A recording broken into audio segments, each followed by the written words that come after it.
Difference होता है। Okay, so very good morning to all. Today we start our next topic of carburettor. ठीक है, तो carburettor की हम लोग बात करेंगे। प्रिंसिपल ऑफ कार्बोरेटर हम लोग देख रहे थे कि what is the principle of carburettor. तो बेसिक प्रिंसिपल क्या होता है, कार्बोरेटर का बेसिक वर्क क्या होता है, जो हमारा एयर और फ्यूल हमारा इनलेट हो रहा है, उस एयर और फ्यूल को मिक्स करके हम लोग फ्यूल आपके जो इंजन है, ठीक है, उसके कंबशन चैम्बर में उसे इंसर्ट करवाते हैं। ठीक है, so the basic principle of carburettor design that when air flow over the end of a narrow tube or jet containing liquid, some liquid is drawn into the air stream. The quantity of liquid drawn into the air stream increases as the speed of air flow over the jet increases. Also the quantity is greater if the jet is made larger. ठीक है, तो obvious सी बात है। Basic चीज thing क्या है इसमें कि आपका जो फ्यूल और एयर मिक्स हो रहा है, ठीक है, जो दोनों सेपरेट पाथ से आ रहे हैं, दोनों आपके फ्यूल मिक्स हो रहे हैं, ठीक है, और दोनों मिक्स होके आपके इंजन में सप्लाई होते हैं। ठीक है, और उनकी जो जेट होता है वो वेलोसिटी जो हम लोग इंक्रीज करते हैं, वो जेट हमने जो वेंचुरी ये बना रखा है, इस वेंचुरी स्ट्रक्चर की वजह से हम लोगों ने क्या कर रखा है, इसकी वेलोसिटी इंक्रीज कर रहे हैं। ठीक है, अब आगे हम लोग देखते हैं कि इसके फंक्शंस क्या क्या होते हैं आपके, what are the basic functions of carburettor. So here are the some basic functions of carburetor. To mix the air and fuel thoroughly, ठीक है, एयर फ्यूल को मिक्स करना। टू एटमाइज द फ्यूल, ठीक है, आपने जो फ्यूल यूज में ले रहे हैं उस फ्यूल को प्रॉपरली एटमाइज करना, क्योंकि जितना ज़्यादा हम उसे एटमाइज करेंगे उतनी ही ज़्यादा आपकी क्या होगी, फ्यूल की जो यूजेबिलिटी वो बढ़ेगी, उसकी इफिशिएंसी बढ़ेगी और हमें आउटपुट अच्छा मिलेगा। और third thing, to regulate the air fuel ratio at different speed, ठीक है, एंड लोड। ठीक है, ऑब्वियस सी बात है, कार्बोरेटर क्या करेगा, कंट्रोल करेगा आपकी क्वांटिटी, ठीक है, as per the requirement of speed and load. ठीक है, and last is to supply correct amount of mixture at different speed and load.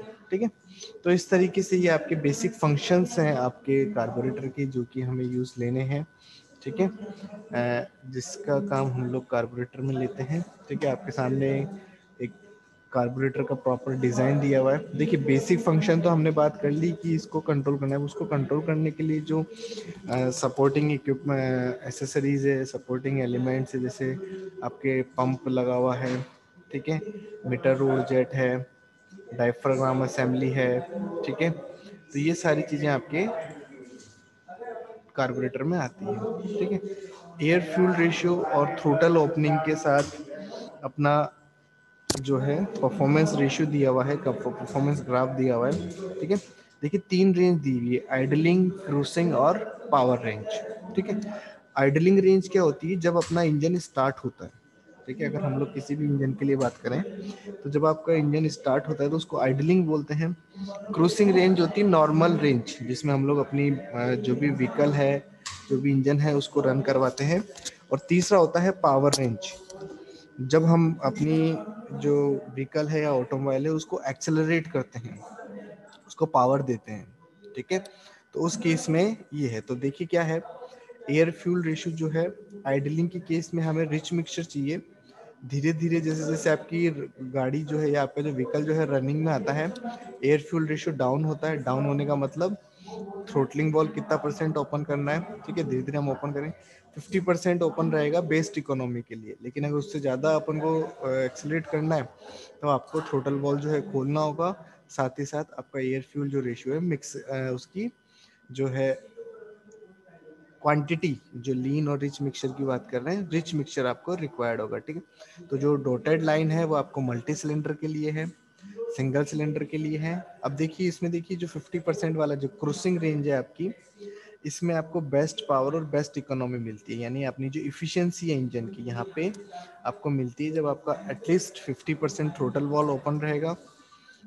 और आपको एक स्टाइकोमेट्रिक रेंज में आप जब एयर फ्यूल रेशियो को सप्लाई करेंगे तो वहाँ से आपको बेस्ट इकोनॉमिकल इंजन मिलेगा। नेक्स्ट अब हम बात करते हैं various components of the carburettor. ठीक है। तो आपके सामने डायग्राम है, डायग्राम में हम लोग देख रहे हैं क्या क्या बेसिक इसके कंपोनेंट है।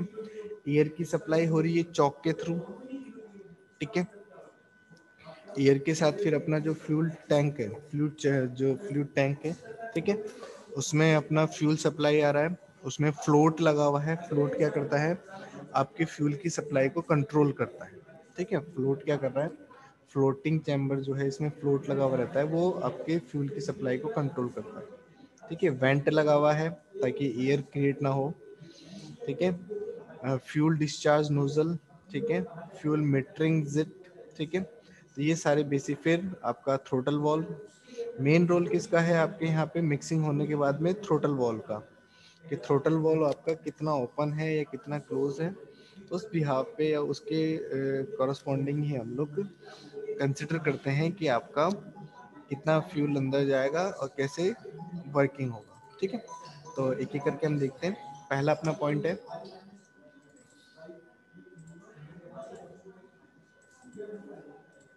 पहला अपना पॉइंट है, a fluid chamber with a float to store fuel and adjust its level, ठीक है। फ्लोट चैम्बर में फ्लोट लगा हुआ है जो कि आपके फ्यूल की स्टोरेज को एडजस्ट कर रहा है, ठीक है। देन इसके बाद around cylinder with A venture for automisation of fuel, ठीक है। वेंचुरी लगा हुआ है, ठीक है, क्योंकि ऑटोमाइजेशन आपका जो सिलेंडर से फ्यूल जो पाइप आ रहा है, ठीक है, वो एटमाइज कर रहा है। Fuel nozzle to atomise and produce a spray fuel, ठीक है। यहाँ पे आपकी नोजल लगी हुई है, ठीक है। यहाँ आपके नोजल लगी हुई है, ठीक है। ये नोजल क्या कर रही है, आपके जो डिस्चार्ज हो रहा है, जो फ्यूल डिस्चार्ज हो रहा है उसको स्प्रे और एटमाइजेशन कर रही है। Then throttle valve to supply varying quantity of the mixture at different load conditions, ठीक है। थ्रोटल वॉल्व आपका लगा हुआ है जो कि आपको क्या कर रहा है, फ्यूल सप्लाई, एयर फ्यूल का मिक्सचर जो है सप्लाई कर रहा है एट ए डिफरेंट लोड, ठीक है। और नेक्स्ट आपका आता है chalk valve, a chalk valve to control the air supply in order to provide a rich or lean mixture, ठीक है।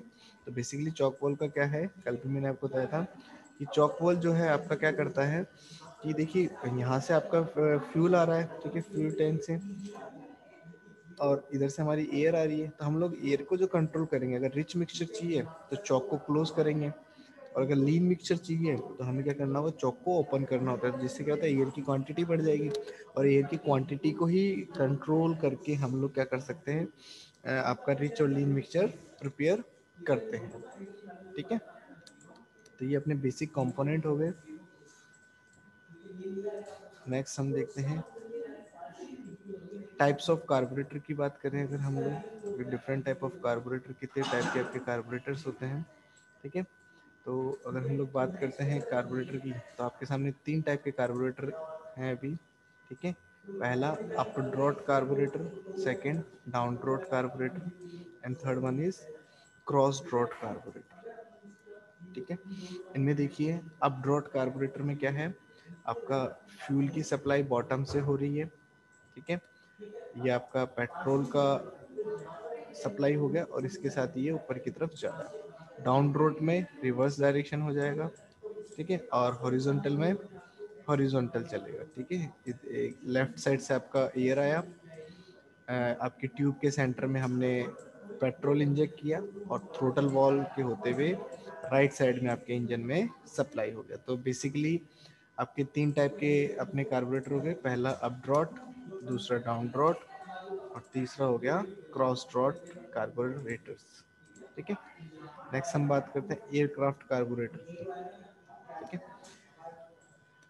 एयरक्राफ्ट कार्बोरेटर जो है आपका डिपेंड करता है, ठीक है, इसमें थोड़े से चेंजेस होते हैं, are calibrated at sea level condition, ठीक है, क्योंकि इसमें क्या होता है एयरक्राफ्ट कार्बोरेटर में बेसिकली ग्रेविटी का इफेक्ट भी आता है। देखिए हम जब फ्लूइड की बात कर रहे हैं, किसी भी ऑब्जेक्ट की बात कर रहे हैं, तो ग्रेविटी का इफेक्ट आता है, और जैसे जैसे आपका एल्टीट्यूड इंक्रीज होता जाएगा आपका मिक्सचर की क्वांटिटी बढ़ती जाती है, ठीक है। लोअर एल्टीट्यूड पे हम लोग लीन मिक्सचर लेते हैं, और हायर एल्टीट्यूड पे हम लोग रिच मिक्सचर लेके चलते हैं, ठीक है, क्योंकि हायर एल्टीट्यूड पे देखो डेंसिटी डिक्रीज होती है मास फ्लो रेट जो है आपका रिड्यूस हो जाता है। तो इसीलिए हमें क्या करना होता है कि रिच मिक्सचर रिक्वायर्ड होता है। नेक्स्ट अब आपका आता है एयर फ्यूल रेशियो।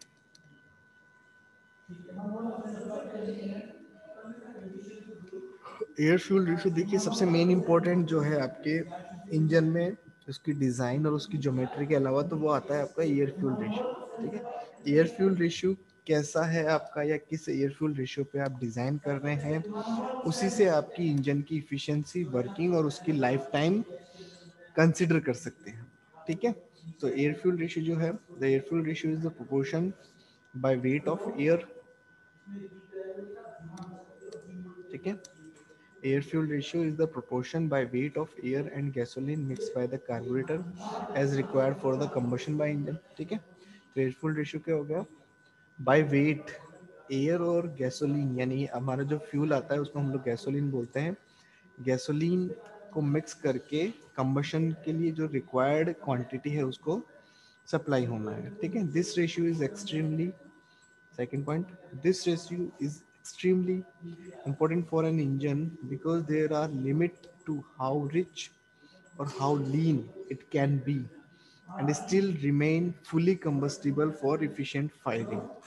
ठीक है, तो बेसिकली क्या हो गया कि एयर फ्यूल रेशियो के लिए एक लिमिट होनी चाहिए। ठीक है, कितना आपको रिच रखना है, कितना आपको लीन रखना है, सो डैट कि आप जो भी रेशियो यूज ले रहे हैं उस पर आपका जो है फुली कंबस्टिबल हो, आपका जो भी मिक्सचर आप उसमें फाइनल डाल रहे हैं पूरा कंबस्टिबल होना चाहिए विद द एफिशिएंट फायरिंग। ठीक है, आप जो भी फायरिंग ऑर्डर यूज ले रहे हैं उस फायरिंग ऑर्डर के अकॉर्डिंग आपका फ्यूल जो है प्रॉपरली बर्न होना चाहिए, और जो फ्यूल बर्न हो रहा है उससे आपको प्रॉपर टाइम पे एनर्जी आपको प्रॉपरली मिलनी चाहिए।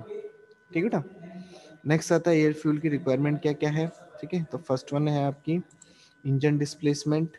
ठीक है, maximum RPM, carburettor air flow capacity, volumetric की एफिशिएंसी ऑफ इंजन। ठीक है, कि एयर फ्यूल के लिए हमें क्या क्या रिक्वायर्ड होना चाहिए, इंजन डिस्प्लेसमेंट कितना है, कितना अपना पिस्टन का मूवमेंट है उसमें। ठीक है, उस according air fuel ratio, maximum RPM हम लोग कितना रखेंगे वो चीज। ठीक है,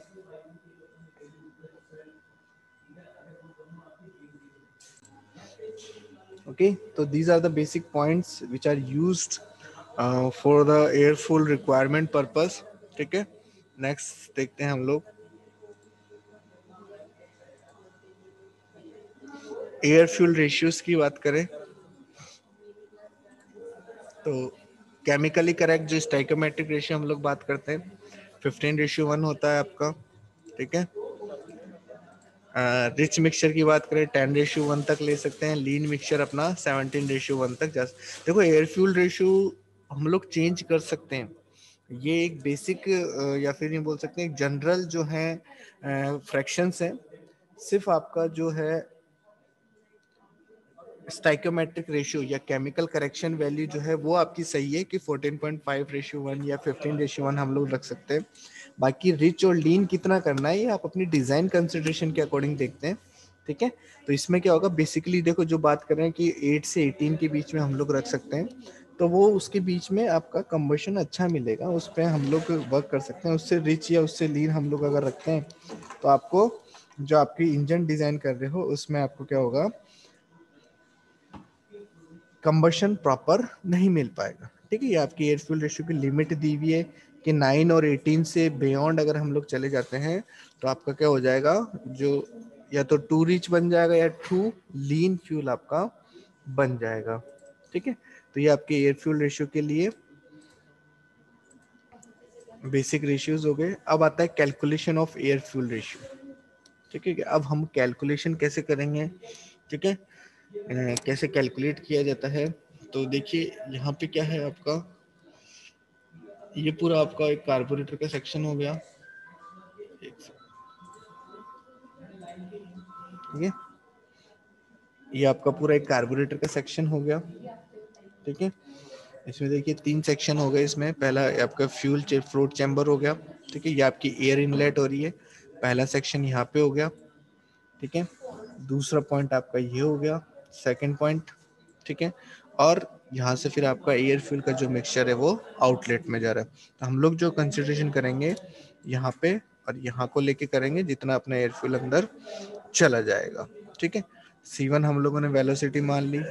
ठीक है, आगे वैल्यूज हैं, आगे चलते हैं, देखो इसको देखते हैं क्या करके। ठीक है, let the tip of the nozzle be at a height of Z। ठीक है, ये जो आपकी टिप ऑफ द नोजल है, ये आपकी जो फ्लोट चैम्बर है उससे इसकी देखिए हाइट दिख रही है आपको, ये Z दी हुई है। ठीक है, बाकी पैरामीटर को जीरो कैलकुलेट कंसिडर किया है। फिर क्या आ रहा है आपका, applying the steady flow energy equation. ठीक है, Q is the heat supply minus work done is equals to H2 minus H1 plus half C2 square minus C1 square. ठीक है, C1 C2 क्या आपका स्पेसिफिक हीट होता है। Adiabatic flow के लिए हमने सबको जीरो दे दिया। ठीक है, C2 आपका जो वेलोसिटी है, सॉरी वेलोसिटी नहीं, आपका कहते हैं स्पेसिफिक हीट जो है वो हो गया C1 C2। ठीक है, ये पूरा फॉर्मूला है आपका। ठीक है, मास फ्लो रेट हो गया एयर के लिए, एयर के लिए मास फ्लो रेट रो ए सर रो, C1 C2 वेलोसिटी हाँ है क्या? सॉरी वेलोसिटी, हाँ C1 C2 वेलोसिटी, Cp आपका स्पेसिफिक हीट हो गया। ठीक है, तो रो A1 ये आपका मास फ्लो रेट हो गया एयर के लिए। ठीक है, और V1 V2 आपका वॉल्यूम हो गया। ठीक है, फिर पॉलीट्रॉपिक इक्वेशन हम लोगों ने लगाई, तो P1 V1 sorry μ1 is equal of की पावर K। ठीक है, ये आपका म्यू2 वी सॉरी म्यू2 आ गया। ठीक है, यहाँ से मास फ्लो रेट ऑफ एयर जो आउटलेट में आ रही है टू सेकेंड पॉइंट पे, जो दो पॉइंट हमने कंसिडर किए, फर्स्ट पॉइंट और सेकेंड पॉइंट। ठीक है, इन दोनों के लिए फाइनली वी हैव एम जो मास फ्लो रेट है थ्योरेटिकली आपका, वो आपका ये रेशियो आता है कि A2P1 upon R under root T1। ठीक है, और अंडर रूट दिस इक्वेशन। ठीक है, अब क्या कह रहा है कि मास फ्लो रेट एक्चुअली और थ्योरेटिकली जो है आपके इक्वल होने चाहिए। ठीक है, तो ये हमने क्या ले लिया, coefficient of discharge of venturi throat अपन ने इसमें ले लिया ये। ठीक है, तो ये चीज हो गया। एक second, to find the mass flow rate of fuel, अब हम लोग बात करेंगे assume fuel to be incompressible, we have form Bernoulli equation. ठीक है, बर्नौली इक्वेशन क्या है आपकी, P1 upon mu is equals to P2 upon mu plus C2 upon, जैसे ये बर्नौली इक्वेशन आ गई। यहाँ से CF आपका, ठीक है, कोफिशिएंट ऑफ आपका जो फोर्स का है उसका सॉरी उसका फ्रिक्शन फोर्स का आ गया। ठीक है, तो ये आपका 2P1 minus P1 minus P2 upon mu F minus GZ। ठीक है, PF being the density of fuel, CF is the fuel velocity at the nozzle exit and Z is the nozzle tip। ठीक है, या जो nozzle point है जहां से आपका फ्यूल इजेक्ट होगा उसकी हाइट है, सॉरी। तो फ्यूल वेलोसिटी क्या होगी, 2P1 माइनस P2 रो एफ माइनस GH। ठीक है, अब थ्योरेटिकली क्या हो गया, रो एफ AF CF और, ठीक है, और CF की जगह हम लोगों ने वैल्यू पुट कर दी। सेम चीज यहाँ रखेंगे कि एक्चुअल और थ्योरेटिकल सेम होना चाहिए, और coefficient of discharge of fuel of nozzle इसका कोफिशिएंट हो गया। ठीक है, तो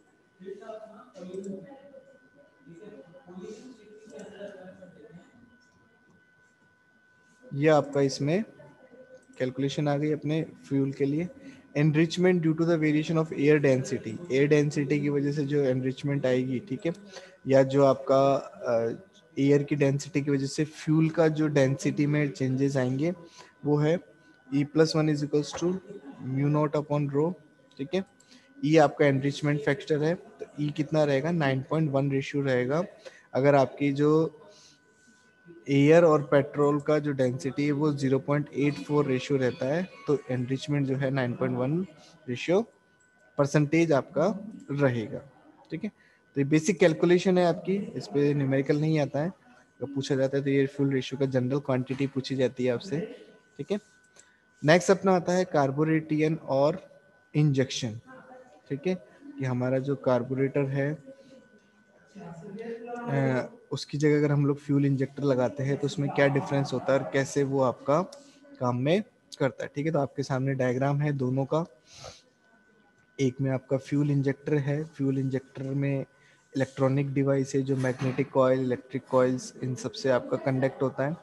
और कार्बोरेटर जो है आपकी मैकेनिकल डिवाइस है जो कि मैकेनिकल वैल्यूज से आपको, सॉरी, मैकेनिकल मैकेनिज्म से आपका ऑपरेट होता है। फ्लोट चैम्बर हो गया, वेंचुरीमीटर हो गया, दोनों वॉल्व हो गए, चॉक वाल्व और throttle valve, sorry, chalk valve और थ्रोटल वॉल्व, ठीक है। तो इन सब से इन्हें हम ऑपरेट करते हैं। तो पहले बात करते हैं स्ट्रक्चरल डिफरेंस की। Structure of carburettor is totally different from fuel injector, ठीक है। Carburettor and air inlet through an air filter, ठीक है।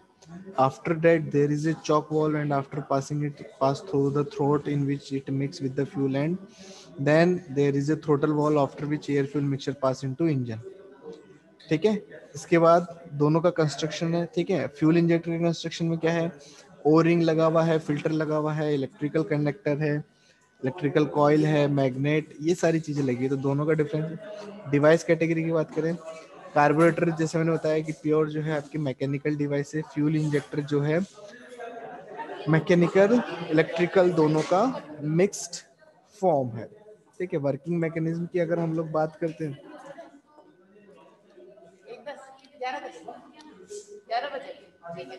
ठीक है, वर्किंग मैकेनिज्म की बात करते हैं हम लोग।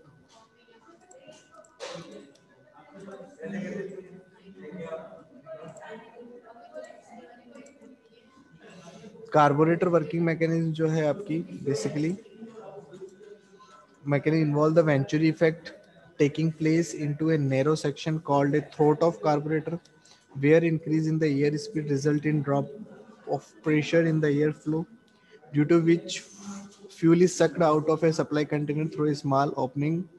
और जबकि आपका इलेक्ट्रॉनिक फ्यूल इंजेक्टर जो air fuel mixture is prepared after electronic device have made all calculation according to the engine requirement, ठीक है। तो आपका जो फ्यूल इंजेक्टर का यूज है वो इसलिए इंक्रीज हो रहा है क्योंकि एक तो ये इसमें मैकेनिकल डिवाइस, मैकेनिकल मैकेनिज्म नहीं है, और जब इसमें मैकेनिकल मैकेनिज्म नहीं है तो हमें पता है कि इसमें मेंटेनेंस जो है आपके मैकेनिकल का कम हो जाता है, ठीक है। फ्यूल इंजेक्टर जो है आपका डिवाइस कॉम्पैक्ट हो गई, ठीक है। ऑल द कैलकुलेशन जैसे अपना मिक्सिंग करना है, एयर फ्यूल रेशियो डिसाइड करना है, वो सब चीज़ें इसमें हम लोग ऑटो जनरेटेड कर सकते हैं, ठीक है। डिजाइनिंग में करने पड़ती है, ठीक है। तो वो सारी चीज़ों से हम लोग इसमें बच सकते हैं, ठीक है। तो इस तरीके से इन दोनों का डिफरेंस है ये। नेक्स्ट देखते हैं, नेक्स्ट डिफरेंस,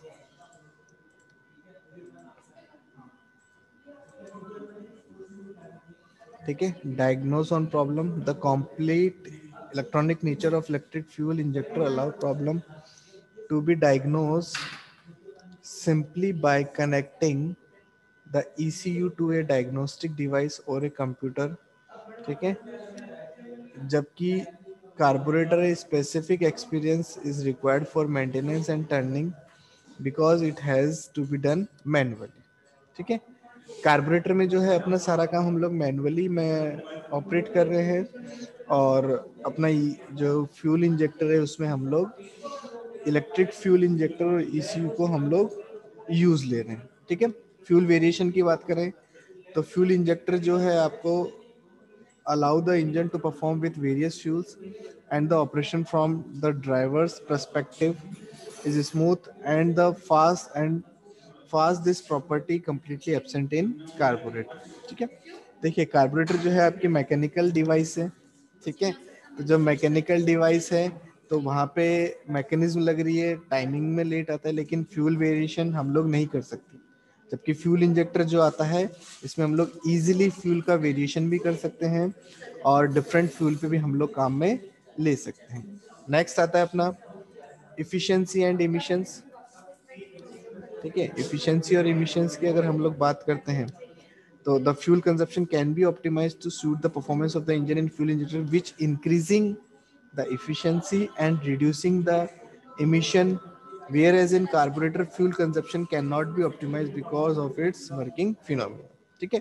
तो ये सारे जो पॉइंट देखे इनसे एक चीज समझ में आती है कि कार्बोरेटर इनिशियल अर्लियल जो प्रोजेक्ट से या अर्लियल जो हमारे डिवाइसेस बनते थे इंजन बेस्ड, उनमें काम आता था क्योंकि उस टाइम फ्यूल इंजेक्टर नहीं था। और जब से फ्यूल इंजेक्टर अपना इन्वेंट हुआ है, फ्यूल इंजेक्टर का यूज इंक्रीज हुआ है, ये मोर कंपेटेबल, मोर सूटेबल है कार्बोरेटर से। ठीक है, तो इस तरीके से हम लोगों ने फ्यूल कार्बोरेटर और अपना जो है फ्यूल इंजेक्टर उसके कंपैरिजन देखे। ठीक है, आज के लिए अपना इतना इनफ है। नेक्स्ट क्लास में हम लोग आगे के जो फ्यूल अपने है इंजेक्टर उसके बारे में डिस्कस करेंगे। Thank you.